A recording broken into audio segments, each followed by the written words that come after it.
There is grandeur in this view of life. Welcome to Evolution Talk with Rick Coast, an introduction to the oldest story ever told.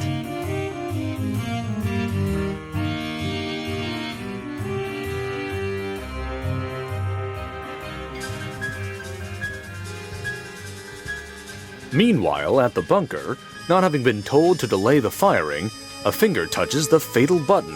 Although many miles from Bomb Zero, Dr. Bruce Banner is bathed in the full force of the mysterious gamma rays.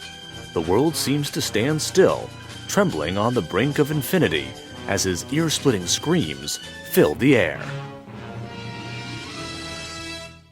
Those words, if you didn't recognize the name Dr. Bruce Banner, come out of the very first comic to feature the Incredible Hulk. Now, that was in 1962, and the world was just beginning to understand the powerful effects radiation has on our bodies. It can be an extremely destructive power, and in some cases it can help to heal, as it does in certain cancer treatments. Or, in extremely impossible cases, it can turn you into a rampaging green beast, capable of taking on an entire army, or to fall in love with the general's daughter. He was inundated by gamma rays. That's how he became the Hulk. Now, again, I thought that sounded good. I wouldn't know a gamma ray if I saw it. I don't know what a gamma ray is. But that was the man himself, the creator of the Incredible Hulk, Stan Lee. Now, while the Hulk might be the product of an incredibly creative imagination and desire to tell a good story, Stan was onto something. Now, he wasn't alone in wondering what the effects of radiation have on our bodies, or even why they have an effect on our bodies at all. The question being asked is, what does radiation do to us exactly, and why do we care? We may not know a gamma ray when we see one, but that doesn't mean we need not worry about it. Don't make me angry. You wouldn't like me when I'm angry. The American geneticist Hermann Joseph Muller worried about this back in the 1920s. At the time, we had no idea what radiation could do to us, if it could do anything at all. Muller's radiation of choice was radium and X-rays. X-rays were of particular interest. They were discovered in 1895 by the German physicist Wilhelm Röntgen. He was the one also who gave them their name. He called them that because, well, he didn't know what else to call them. The X in X-ray literally means unknown. He had no idea what they were. Not so much different from Stanley's assertion that he wouldn't know a gamma ray if he saw one. Now, of course, with any new discovery comes the rush to capitalize on it. Inventors like Edison and Tesla were quick to begin testing with it, and it was here that we began to see that radiation might not be something to play around with. Exposure to X-rays often caused burns in the labs, and a more tragic story involves one of Edison's glassblowers, a man by the name of Clarence Madison Daly. Daly performed endless experiments with it in Edison's labs. He constantly held his hands beneath the X-ray tubes. He exposed himself for hours on end. X-rays are, of course, invisible, so he was often exposed even when he thought he wasn't. Now, after months of this, he began to develop skin lesions on his face and his hands. The lesions on his hands worsened to the point that he would sleep with both hands in water to help alleviate the pain. Now, after experimenting for 8 years with X-rays, Daly lost both arms.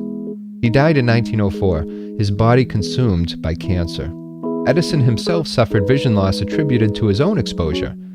X-rays terrified Edison, and he discontinued any testing which involved them. He told a reporter from the New York World that radiation wasn't something to be monkeyed with, and specifically included radium and polonium in his statement. Radiation was making a name for itself, which is why it attracted our geneticist Muller. Muller was curious as to how deeply radiation affected us. As in the case of Clarence Daly and others, the external effects were obvious. But what about on a much deeper level? What about a cellular level? For his tests, Muller turned to everyone's favorite test subject, the fruit fly. In one of his experiments, exposing a fruit fly to radiation actually turned it into a small green monster which tore apart his lab. I was just checking to see if you were listening. Now, what he did see was that exposing the fruit flies to radiation often made them sterile. While this in a sense helped to prove his suspicion that radiation effects weren't only skin deep, it did make studying the effects on a genetic level extremely difficult.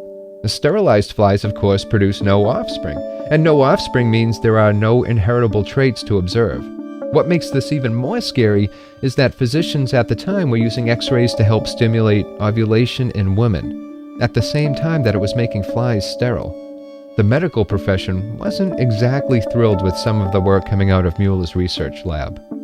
And by 1926, Muller saw a definite connection between radiation and mutation in his flies, so much so that he prepared a paper titled The Problem of Genetic Modification, and he delivered it to the Fifth International Congress of Genetics in 1927. It was then that people began to stand up and take notice. What Muller was saying was that radiation caused mutations, terrible mutations, and not only could they affect the person exposed, but they could also affect their children. He was even able to place the mutations he was seeing in his fly populations into one of 5 classes. Now, I won't go into each of the 5 classes here, but if you go to the show notes, there's a PDF you can download which gives a brief explanation of each of them.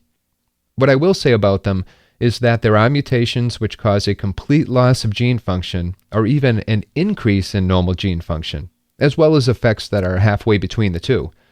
What is even more concerning, Muller was quick to point this out, is that these mutations could become the dominant trait as opposed to a recessive trait. His fame quickly rose. He was a man who had proof that radiation exposure was something to be avoided. If you chose not to avoid it, you weren't only playing with your own health, but the health of your children and your children's children. For his work on the link between X-rays and mutations, Muller was awarded the Nobel Prize in 1946. And in 1958, this honor was expanded when he was handed the Darwin Wallace Medal for his advances in evolutionary biology. You might be asking yourself, why? It's all well and good to know that radiation is bad, but why is it bad? What exactly does it do to us, and how does it do it to us? To understand that, we have to first step into the world of DNA.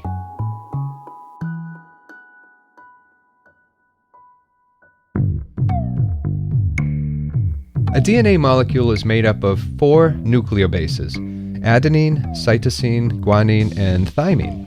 We refer to them as A, C, G, and T. They bind together to create 2 long strands. The way they are combined determines the proteins that are made, and these proteins make up our bodies. Now that's a very simplified version. During the replication and the transcription process, the nucleobases are read as triplets. The CAG, for example. Most mutations are the result of an error during replication. The CAG might become CCG, basically a typo. Now, if the typo still calls for the production of the same protein, then no harm, no foul. The mutation stays and it's passed on down the line. The reading process stops when the cell encounters what is known as a stop triplet. Now imagine, instead of a harmless typo, the typo involved turns a normal triplet into a stop triplet. The protein-making process will end early. Now this could be disastrous for the resulting organism. Or, and this is worse, a perfectly legitimate stop triplet might be turned into a normal triplet, and the protein-making process continues without stopping. Now, who knows what you might end up with? If that mutation doesn't kill the resulting organism and it survives, the mutation is passed on. Fun stuff, isn't it? Just know that your DNA is chock full of mutations. Now, most of these are simple errors and you will never know the difference. Neither will your children or your children's children. Now, those errors are the result of typos. But what about radiation? Like the problems we've been talking about and the ones that Muller encountered in his work, radiation can essentially delete chunks of DNA. When the cell struggles to repair the broken strands, it might fuse them together at the deletion point, creating a whole new set of protein-making instructions. If the damage is too extensive, the cell might die. Now, if too many cells die, we see the visible signs of this in radiation poisoning, like what happened to Edison's assistant, Clarence Madison Daly. If the organism doesn't die, the mutation again might be passed on and show itself somewhere on down the line. Now, we talk about Jean-Baptiste Lamarck quite a lot in this program. Now, he would have loved this. Not so much the disastrous effects of radiation on our genetic makeup, but the fact that our environment and our actions could affect what our children inherit from us. It's not really Lamarckian, but I'm sure he'd appreciate it just the same.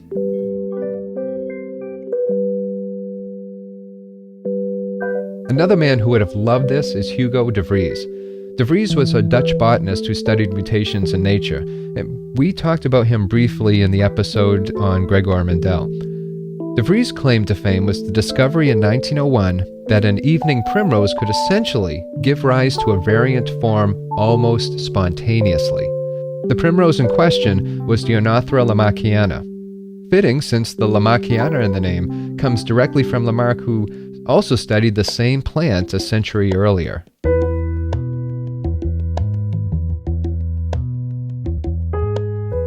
Natural selection is provided with quite a bit of material to play with. It loves mutations, especially those mutations that can be passed on. Now, many mutations aren't noticeable, but once in a while, a mutation will come along that doesn't kill an organism. It will instead enhance its chances of survival over organisms competing for the same resources, or to avoid becoming an evening meal. These are the mutations which have shaped us into the creatures that we are. And, in another world, a more colorful world, a chance dose of gamma radiation will delete a few chunks of DNA that will be spliced together to form a new individual. An individual with the capability to change his shape when he becomes angry or agitated. An individual which transforms himself unwillingly into a large, green behemoth. Dr. David Banner, physician, scientist, searching for a way to tap into the hidden strengths that all humans have. Then an accidental overdose of gamma radiation interacts with his unique body chemistry. And now when David Banner grows angry or outraged, a startling metamorphosis occurs.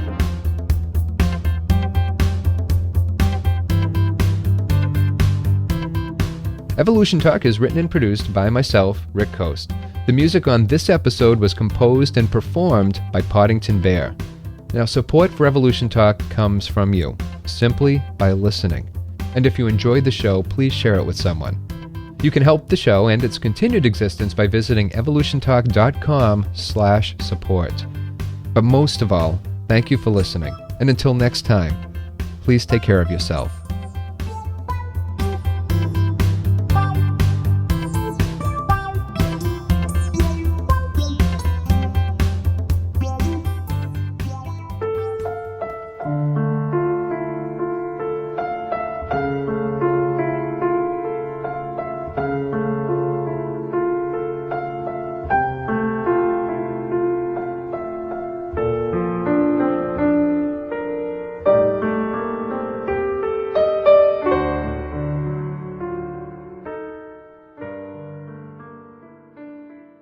Evolution Talk is a Rick Coast production.